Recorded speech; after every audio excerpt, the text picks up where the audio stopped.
Salut les bricoleurs, aujourd'hui on va parler de condensateurs et plus précisément d'ESR. Tous les condensateurs ne sont pas parfaits et ils possèdent tous une ESR.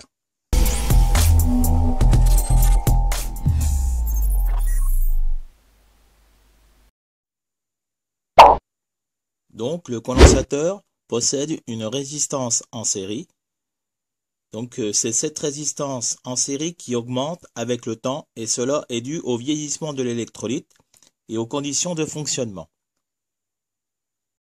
Les pointes de courant, la température, dans les alimentations à découpage où les intensités sont très importantes, cela provoque un échauffement du condensateur et accélère son vieillissement et sa perte de capacité.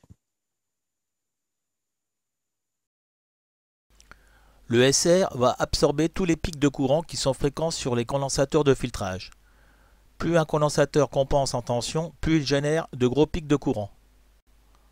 En passant à travers cette résistance, ces pics génèrent une dissipation d'énergie qui augmente la chauffe du condensateur. Certaines dénominations Gold sont signes d'un ESR plus faible et d'une durée de vie améliorée. Dans une alimentation, il faut éviter de les laisser trop proches des parties qui chauffent, style radiateur. On se sert d'un ESR mètre pour mesurer l'ESR. Dans une alimentation à découpage, il est très important d'avoir des condensateurs de faible ESR. Sinon, cela va causer des troubles dans le circuit de rétroaction. Et l'alimentation ne sera plus en mesure de fournir les bonnes tensions de sortie.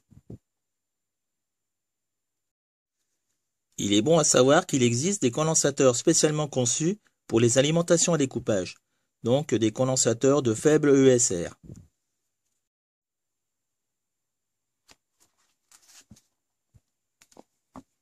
Bon, je vous recommande ce bouquin car il y a vraiment beaucoup de choses intéressantes dedans.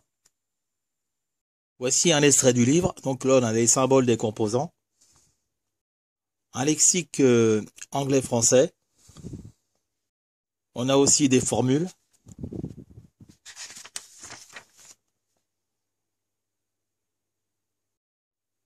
On y trouve aussi les circuits logiques. On a des datasheets sur les composants. Donc là, c'est le L200, le régulateur. Le NE555. On a aussi les amplificateurs audio. Les diodes de redressement. Donc là, on a les diodes de redressement ultra rapides. Là, les rapides. La série AN4000.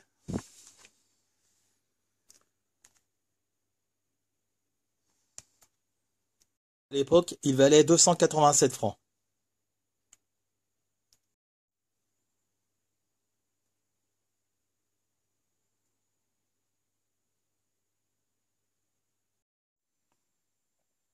Bon, bah moi, je me sers d'un tableau pour la valeur des ESR. Donc ici, on a la tension de service du condensateur. Et ici, la capacité. Et là, on a toutes les valeurs de ESR. Il faut savoir que ce sont des valeurs approximatives. Bon, si cela vous intéresse, je vous laisse ce tableau dans la description de la vidéo. Pour contrôler le SR de notre condensateur, on peut se servir du LCR T7 ou T1. Donc on court-circuite déjà avant de commencer la mesure.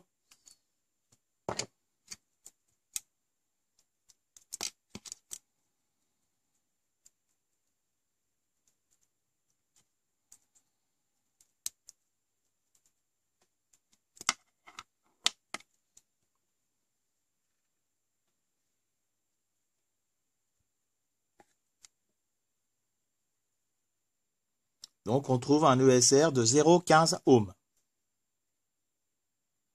Donc c'est un condensateur de 1000 microfarads, 50 volts. Donc sur notre tableau, il donne pour 1000 microfarads, 50 volts, une valeur de 0,1 ohm. Donc c'est bien.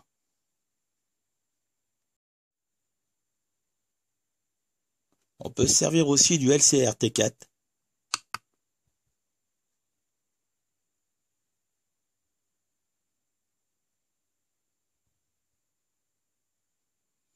Et là, il me trouve un USR de 0,21 ohms.